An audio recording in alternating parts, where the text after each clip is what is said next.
যে সমস্ত এইসব চিত্রনাট্য আমাদের দেখাচ্ছে যে ঘুষপেটিয়া, আরে আপনি দেশের স্বরাষ্ট্রমন্ত্রী, দেশের রাজধানীতে বিহার নির্বাচনের 4 দিন আগে বিস্ফোরণ হয়েছে, তাই কার?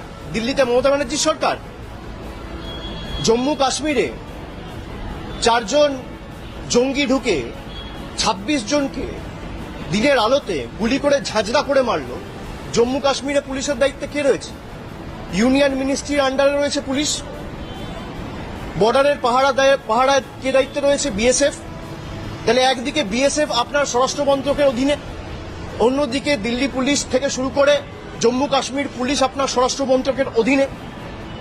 তাহলে দিল্লিতে কেন হলো? জম্মু কাশ্মীরে পেহেলগামে কেন হলো? এর দায় কার? ভারতবর্ষ যবে থেকে স্বাধীন হয়েছে, দেশের স্বাধীনতার পর সারা দেশে সবথেকে ব্যর্থতম এবং সবথেকে অপদার্থতম যদি কোনো স্বরাষ্ট্রমন্ত্রী থেকে থাকে তার নাম হচ্ছে অমিত শাহ।